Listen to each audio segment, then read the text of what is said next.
नमस्कार साथियों, Kavya YouTube classes पर आप सभी का स्वागत है।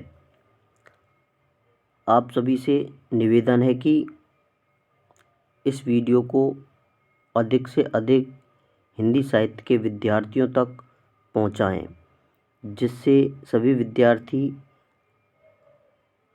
इस वीडियो को देखकर अपनी हिंदी साहित्य से संबंधित तैयारी का आकलन कर सकें।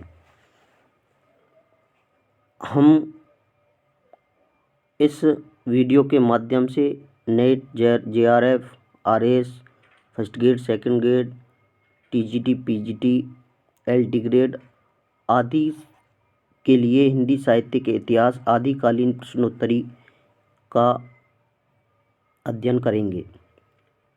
इस प्रश्नोत्तरी में बेहद महत्वपूर्ण प्रश्नों का संकलन किया गया है। आप सभी विद्वान जनों से निवेदन है कि इस वीडियो को एक बार अवश्य देखें तथा पूरा देखें। यदि कोई त्रुटि हुई हो तो कमेंट के रूप में मुझे ज़रूर बताएं। हिंदी साहित्य का इतिहास, इससे संबंधित हमारी प्रश्नोत्तरी चल रही है और जो आदिकालीन प्रश्नोत्तरी है इसका भाग 5वां है। 5वां भाग हम स्टार्ट कर रहे हैं। एक बार पुनः आप सभी से आग्रह कर रहे हैं कि इस वीडियो को अधिक से अधिक विद्यार्थियों तक, अधिक से अधिक हिंदी प्रेमियों तक इस वीडियो को पहुंचाने का कष्ट करें। प्रथम प्रश्न है, खालिक वारी के रचयिता कौन हैं? अब्दुल रहमान, रहीम, खुसरो, रस खान।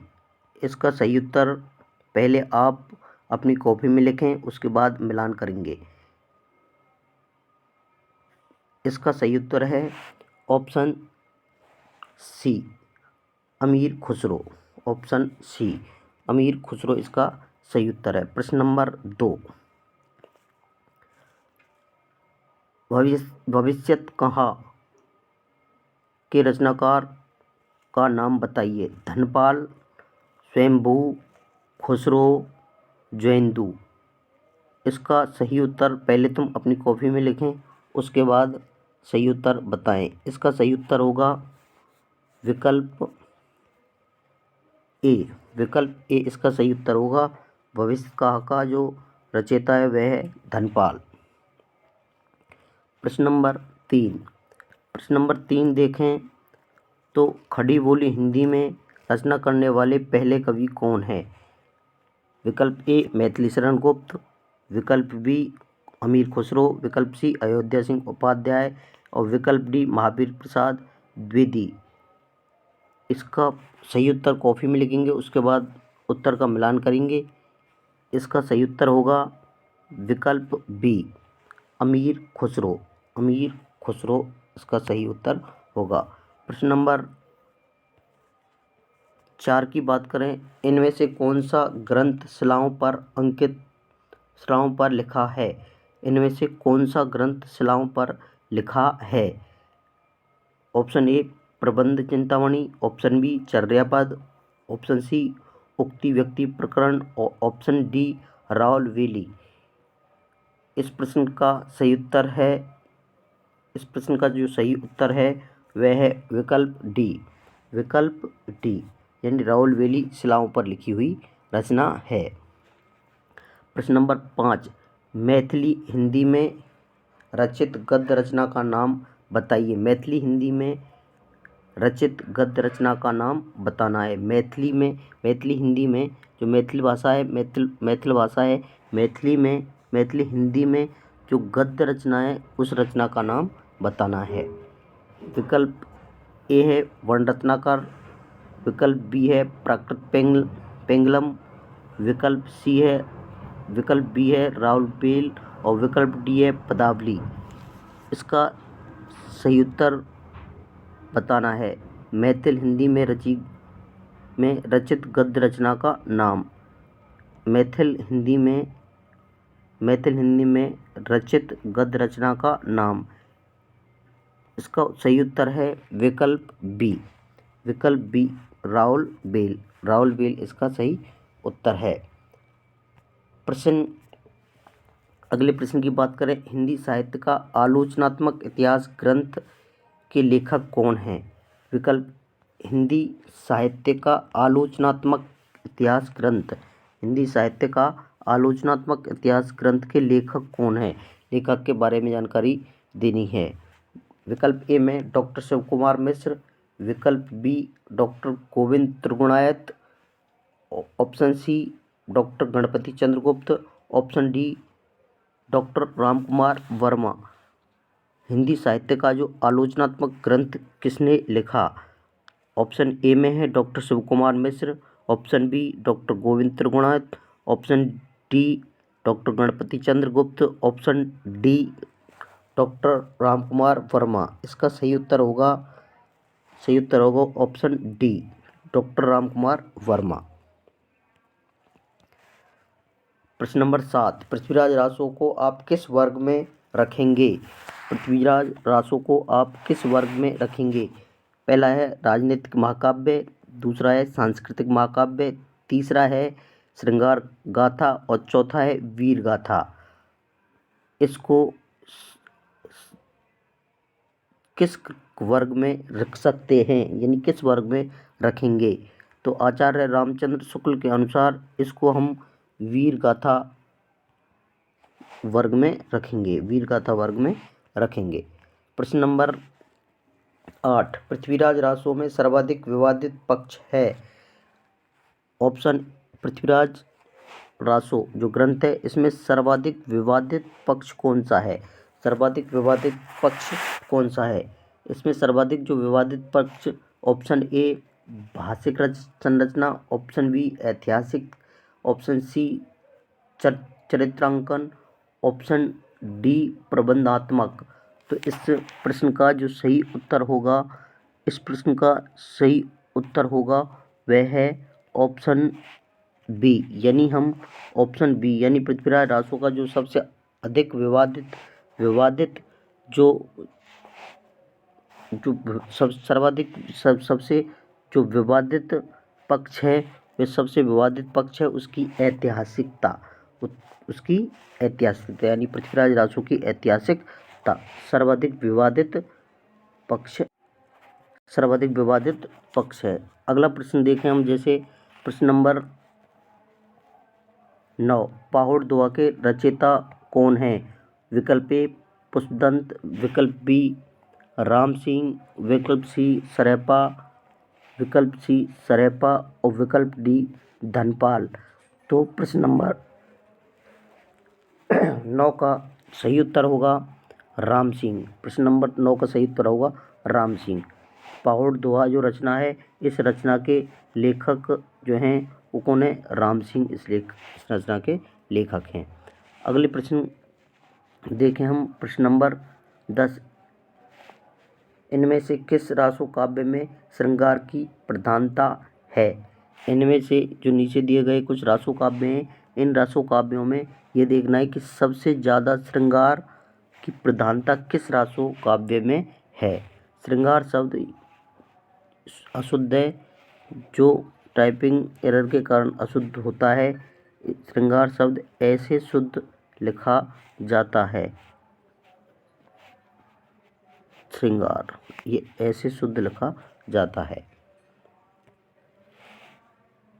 विकल्प ए पृथ्वीराज रासो, विकल्प बी परमल रासो, विकल्प सी विशलदेव रासो और विकल्प डी हम्बीर रासो।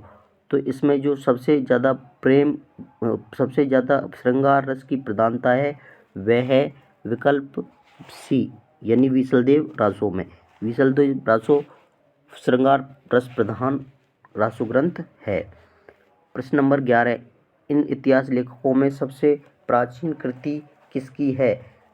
इन इतिहास लेखकों में, यानी नीचे जो विकल्प में दिए गए इतिहास लेखक हैं, इनमें सबसे ज़्यादा प्राचीन कृति किस लेखक की है? विकल्प ए आचार्य रामचंद्र शुक्ल, विकल्प बी गणपति चंद्रगुप्त, विकल्प सी शिव सिंह सेंगर, विकल्प डी मिश्र बंधु। तो इसमें इन चारों जो चार विद्वान दिए गए हैं, लेखक दिए गए, इनकी सबसे जो प्राचीन कृति है वह है शिव सिंह सेंगर की। शिव सिंह सेंगर की, जिसका नाम है शिव सिंह सरोज। रीति काल का दूसरा नाम क्या है? रीति काल का दूसरा नाम विकल्प ए मध्यकाल, विकल्प बी श्रृंगार काल, विकल्प सी उत्तम काल, विकल्प डी इनमें से कोई नहीं। रीति काल का जो दूसरा नाम है वह है विकल्प बी, यानी श्रृंगार काल। श्रृंगार काल इसका सही उत्तर है विकल्प बी। अगला प्रश्न देखें, राहुल सांस्कृत्यायन द्वारा संपादित दोहा कोश में किस कवि की रचना संपादित की गई है? विकल्प ए सरहपाद, विकल्प बी लुइपा, विकल्प सी गोरखनाथ और विकल्प डी जलंधरनाथ। तो प्रश्न नंबर 14 का सही उत्तर होगा विकल्प ए। विकल्प यानी राहुल सांस्कृत्यायन ने दोहा कोश में सरहपाद की रचनाओं का संपादन किया है। प्रश्न नंबर 15, आदिकाल में चरित्र काव्य सर्वाधिक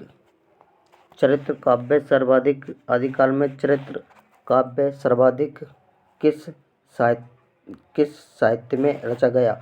विकल्प ए जैन साहित्य, विकल्प बी रासो साहित्य, विकल्प सी नाथ साहित्य और विकल्प डी सिद्ध साहित्य। तो प्रश्न नंबर 15 का जो सही उत्तर होगा वो होगा विकल्प ए, यानी जैन साहित्य। जैन साहित्य में सर्वाधिक जो चरित्र काव्य हैं वे जैन साहित्य में सर्वाधिक लिखे गए। आदिकाल में जो सर्वाधिक चरित्र काव्य जैन साहित्य में लिखे गए। अगला प्रश्न देखें, प्रश्न नंबर 16, भला हुआ जो मारिया बहनी महारा कंत लजेज तू वैसी औजे भाग्या घर अंत। यह दोहा किसने अपने ग्रंथ में उद्धृत किया है? भला हुआ जो मारिया बहनी महारा कंत, इस दोहे के बारे में यदि बात करें तो यह दोहा किसने अपने ग्रंथ में उद्धृत किया? विकल्प ए हेमचंद्र, विकल्प बी सोमप्रभ सूरी, विकल्प सी धनपाल और विकल्प डी जयेंदु। तो आप बताओ इस 16वें प्रश्न का सही उत्तर क्या है? इसका जो सही उत्तर वह है हेमचंद्र इसका सही उत्तर होगा। अगला प्रश्न यदि हम देखें, चरित्र काव्य किस छंद में सर्वाधिक लिखे गए? चरित्र काव्य सर्वाधिक किस छंद में लिखे गए? विकल्प ए दोहा चौपाई छंद, विकल्प बी कवित्त छंद, विकल्प सी पद, विकल्प डी पद्यरी। तो प्रश्न नंबर 17 का जो सही उत्तर होगा वो होगा विकल्प ए, यानी दोहा चौपाई में सर्वाधिक चरित्र काव्य लिखे गए। प्रश्न नंबर 18 की बात करें, जैन साहित्य में रामकथा किस नाम से स्वयंभू द्वारा लिखाई गई? यानी जैन कवि है स्वयंभू, इसने रामकथा किस नाम से जैन कवि स्वयंभू ने रामकथा किस नाम से लिखी? विकल्प ए रामचरित्र, विकल्प बी महापुराण, विकल्प सी पयुमचरेयु, विकल्प डी रामचंद्र का। तो प्रश्न नंबर 18 का सही उत्तर पहले आप बताएंगे। प्रश्न नंबर 18 का जो सही उत्तर होगा वो होगा विकल्प सी, यानी जो जैन कवि है स्वयंभू उसने रामकथा को किस नाम से लिखा? पयुमचरेयु नाम से लिखा। अगला प्रश्न नंबर 19, अपभ्रंश का वाल्मीकि किस कवि को कहा जाता है? अपभ्रंश का वाल्मीकि किस कवि को कहा जाता है? अपभ्रंश का वाल्मीकि किस कवि को कहा जाता है? विकल्प ए पुष्पदंत, विकल्प बी अब्दुल रहमान, विकल्प सी स्वयंभू और विकल्प डी राम सिंह। इसका जो सही उत्तर होगा अपभ्रंश का जो वाल्मीकि है, अपभ्रंश का वाल्मीकि किसको कहा जाता है? स्वयंभू को अपभ्रंश का वाल्मीकि कहा जाता है। प्रश्न नंबर 20, ढोला मारूरा दोहा के रचयिता कौन थे? विकल्प ए स्वयंभू, विकल्प बी राम सिंह, विकल्प सी कुशल प्रकाश, विकल्प डी कुशल लाभ। इसका जो सही उत्तर होगा विकल्प यानी ढोला मारूरा दोहा के रचिता विकल्प डी यानी कुशल लाभ इसका सही उत्तर होगा, कुशल लाभ। प्रश्न नंबर 21, इनमें से विशलदेव रासो के रचयिता कौन हैं? विकल्प ए जगनिक। इनमें से विशलदेव रासो के रचयिता कौन है? विशलदेव जो काव्य इसके रचयिता कौन है? विकल्प ए जगनिक, विकल्प बी चंद्रबदाई, विकल्प सी नरपति नाला और विकल्प डी भट्ट केदार।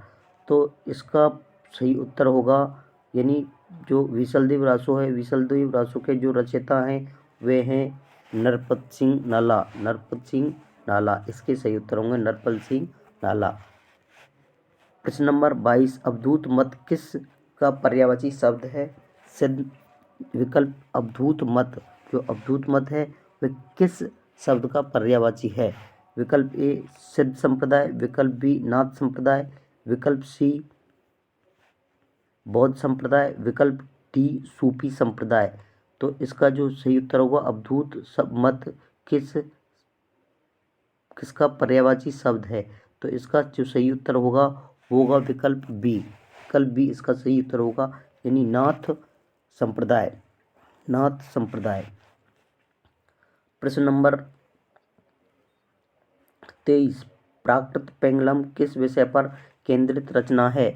प्राकृत पेंगलम किस विषय पर केंद्रित रचना है? विकल्प ए काव्यशास्त्र, विकल्प बी छंदशास्त्र, विकल्प सी न्याय शास्त्र और विकल्प डी दर्शन शास्त्र। जो प्राकृत पेंगलम है इसका जो विषय है यह है विषय इसमें छंद शास्त्र है। सही उत्तर होगा विकल्प बी यानी छंद शास्त्र। छंद शास्त्र में ये छंद शास्त्र के लिए रचना लिखी गई है प्राकृत पेंगलम। अगला प्रश्न है ओम जय जगदीश हरे आरती की रचना किसने की? विकल्प ए सीताराम फुल्लोरी, विकल्प बी गजानंद, विकल्प सी शिवानंद, विकल्प डी हरिहर स्वामी। तो ओम जय जगदीश हरे आरती के जो रचनाकार हैं, जो रचयिता हैं वे सीताराम फुल्लोरी। सीताराम फुल्लोरी ने ओम जय जगदीश हरे रचना की आरती की रचना की। अगला प्रश्न, प्रश्न नंबर 25, इनमें से किस संस्था का गठन बाबू श्याम सुंदर दास ने किया? विकल्प ए राष्ट्रभाषा प्रचार समिति, विकल्प बी हिंदी साहित्य सम्मेलन, विकल्प डी नागरिक प्रचारणी सभा, विकल्प सी नागरिक प्रचारणी सभा, विकल्प डी हिंदी विद्यापीठ। तो इसका जो सही उत्तर होगा यानी श्याम सुंदर दास द्वारा गठित जो संस्था है वह है विकल्प सी नागरिक प्रचारणी सभा। नागरिक प्रचारणी सभा के जो गठन में बाबू श्याम सुंदर दास का विशेष योगदान रहा है। प्रश्न नंबर 26, हिंदी साहित्य का सर्वाधिक उल्लेखनीय इतिहास ग्रंथ लिखा?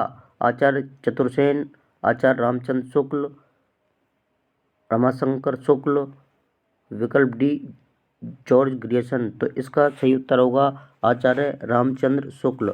रामचंद्र शुक्ल जी ने जो इतिहास ग्रंथ लिखा है वह इतिहास ग्रंथ सर्वाधिक उल्लेखनीय इतिहास ग्रंथ है।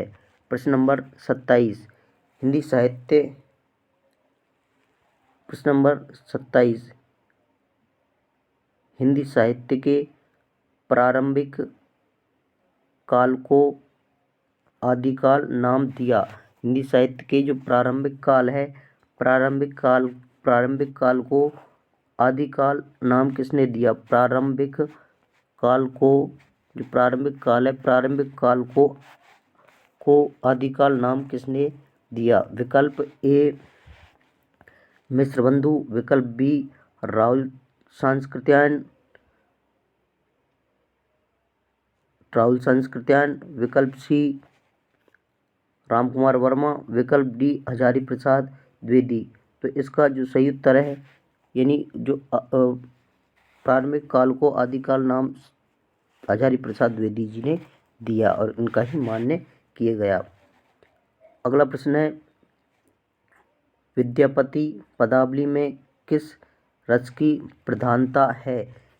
विकल्प ए वीर रस, विकल्प बी श्रृंगार रस, विकल्प सी शांत रस और विकल्प डी वात्सल्य रस। तो जो विद्यापति पदावली है इनका जो मुख्य रस है इनमें श्रृंगार रस है, यानी पदावलियों में श्रृंगार रस सर्वाधिक प्रयोग किया गया है। धन्यवाद। आप सभी से निवेदन है कि यदि प्रश्नोत्तरी अच्छी लगी हो तो लाइक करें, अपने मित्रों के पास शेयर करें, एक कमेंट भी करें। इससे हमें बहुत सबल प्राप्त होता है, हम और अच्छा करने की प्रेरणा मिलती है तथा अभी तक जिन्होंने इस चैनल को सब्सक्राइब नहीं किया है तो इस चैनल को सब्सक्राइब अवश्य कर लें।